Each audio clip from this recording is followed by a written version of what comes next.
Hey everyone, it's Tony Leonardi, certified financial planner, professional, and author of A Smarter Way to Retire, 10 Steps Towards a Confident Financial Future.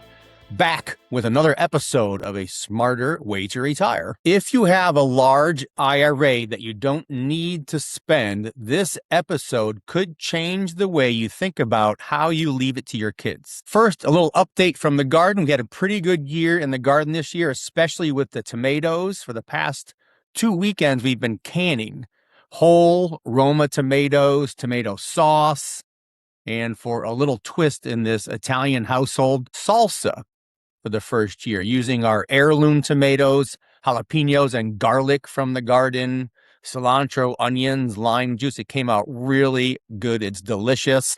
So we're officially set up for a whole year's worth of Taco Tuesdays. After 30 years plus as a financial planner, I guess it's just in my nature to try to get the most out of what we have in the garden and in retirement planning. You harvest what's ready, you preserve what you can, and you don't let good things go to waste. That's a pretty good way to think about your retirement plan as well, especially if you have a large IRA that you don't need to spend to pay your bills. So if you do have a sizable traditional IRA or 401k and you don't actually need some or all of that money to live on in retirement, leaving that account to your kids might be one of the most expensive mistakes you can make for your family from a tax standpoint.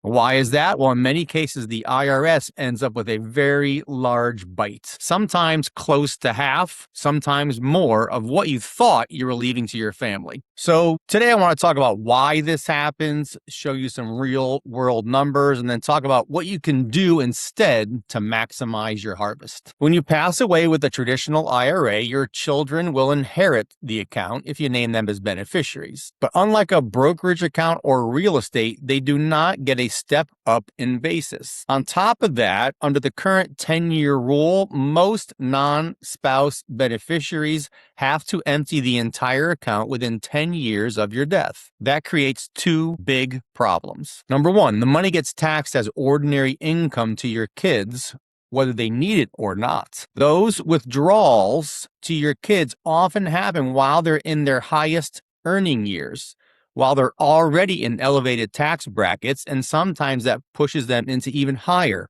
tax brackets. So here's a simplified example. Imagine you leave your kids a $1.5 million traditional IRA. Over the next 10 years, that account will and should continue to grow. Let's say it grows to roughly $2.1 million by the time they have to finish withdrawing it. If your child is in a combined federal and state tax bracket of around 35 to 40% during those years, which is very common for successful kids, high earners, the tax bill can easily land between $700,000 and $850,000. So you intend to leave your kids a $1.5 million IRA, and the IRS walks away with half of it. The IRS thanks you. Keep in mind that while you were alive, you were taking out only, in many cases, the required minimum distributions. If you were taking RMDs, you started at a withdrawal rate of about 4% of the account balance, and it slowly went up from there as you get older. Your kids, after they inherit that IRA from you, have to withdraw the entire account over a 10-year period. Many do this 1/10 per year over the 10 years, which means they're taking out sometimes double what you did annually. Plus, they have their own earned income in many cases. Combine the two, and you may have just pushed your kids into a much higher tax bracket, perhaps much higher than what you were paying. That's reverse tax planning, not a great move for the family. Now scale that up. I've seen situations with $2.5, $3.5 million IRAs where the total tax drag across both generations exceeds 7 figures. The IRS loves IRAs. This is why I say just because the account has your child's name on it as a beneficiary, it does not mean that they'll actually keep most of it. You have another beneficiary that you may not even be aware of, the IRS. This is where my live-on assets versus leave-on assets framework becomes so important. Live-on assets are the dollars that you expect to spend during your lifetime for living expenses, for travel, for healthcare, maybe even helping out the kids while you're still here. Those are all legitimate live-on expenses. Leave-on assets are the dollars that you will ultimately pass to the next generation, dollars that you won't need today to pay your bills. Most people never separate these two groups of monies. They treat all retirement accounts as the same investment allocation, same tax strategy, same withdrawal approach, and then figure whatever's left the kids will get. But once you identify how much of your portfolio is truly leave-on money, you can start making much better decisions with it, better decisions for you and for your family. But there's one question that we should consider before talking about any tax strategies. And that question is, are you trying to save taxes for yourself, or are you trying to save taxes for your kids? In most cases, you can't fully do both. You can't maximize both. If you keep more during your lifetime, deferring taxes for as long as possible, your kids often inherit a bigger tax problem. If you pay more taxes now so your kids can inherit cleaner assets, you give up some of that money while you're still here. So that's why live-on versus leave-on assets matter so much. Live-on planning is all about reducing your taxes while you're alive. Leave-on planning is about reducing the taxes for your kids and your grandkids after you're gone. Once you decide which one you're focused on, the right strategy becomes much more clear. So here are 4 strategies I regularly walk clients through when we identify significant leave-on dollars sitting in traditional IRAs. Strategy number 1 is simply spend down the IRA and preserve better assets for your family. Use your traditional IRA for your own spending needs and try to preserve your taxable brokerage accounts and your real estate for your kids. Those assets can receive a step up in basis when you pass, which can wipe out decades of capital gains for your heirs. This works especially well if you're in a lower tax bracket than your kids, which isn't unusual. You're retired. You're not bringing in earned income any longer. Your kids are still working, often in their peak earning years, peak tax years. So you can take more than their required minimum distributions and leave the non-qualified, the non-retirement assets to your kids. This is counterintuitive for many people who've been told for years to defer taxes for as long as possible and focus on reducing your own tax bill. If you're in a lower tax bracket now than your kids, why would you pass the tax burden to them? It doesn't make sense in terms of family financial planning. So here are the pros of spending down your own IRA first. It's simple. You don't need to buy any new products, no annuities, no life insurance. Just take more than the required minimum, use that money to pay your bills. The cons are, this strategy helps when you need the money to pay your living expenses, or what I call live on. You're in a live on situation. It does not solve the tax problem on IRA dollars that you never intend to spend or never get around to spending. Those are your leave-on assets. Strategy 2 is strategic Roth conversions. Convert portions of your IRA to a Roth while you're still in relatively low tax brackets. Your kids can inherit tax-free Roth accounts rather than taxable IRAs. Again, here it's helpful to understand what tax brackets your kids are in, or even the tax bracket that you may push them into if you leave them a large IRA.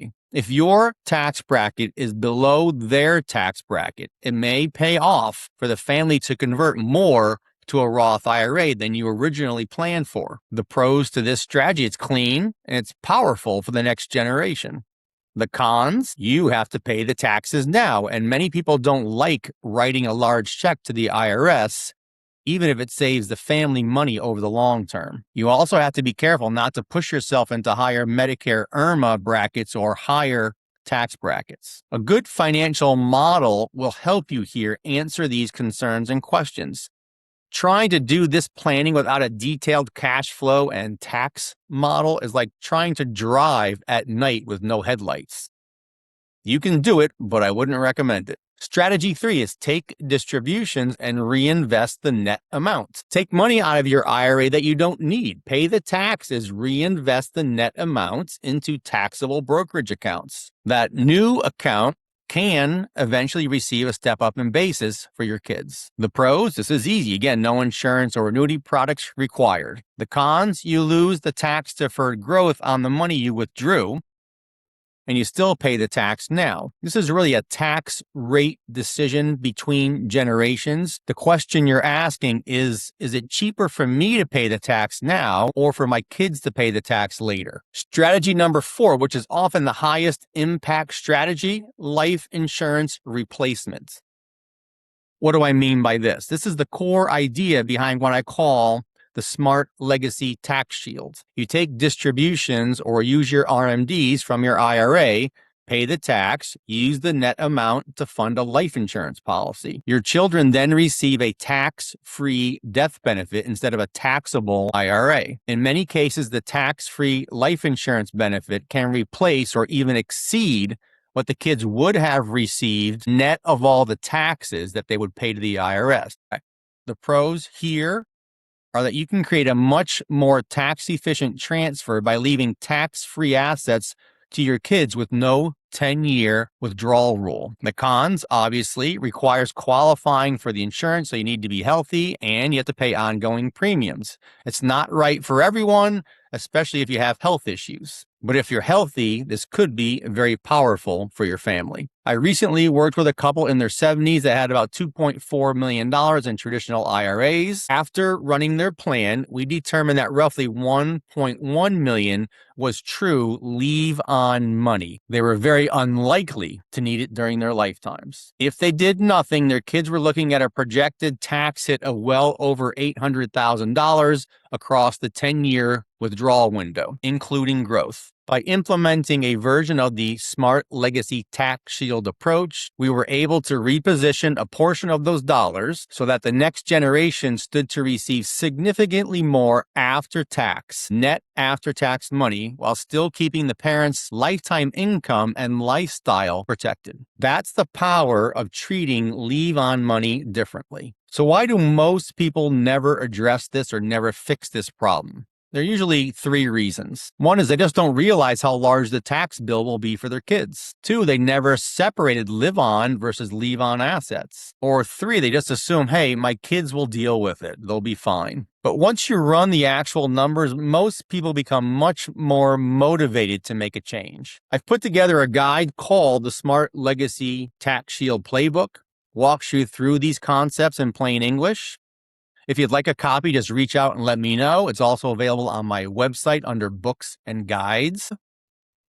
I'm also still offering to build your own complimentary smart retirement model while I still have openings on my calendar. We'll look at how much of your portfolio is live-on versus leave-on assets and what the tax impact could look like for you and your family under different strategies. You can book a short call with me at leonardifamilywealthcare.com. Just look for my contact and Calendly links. You'll find my calendar there.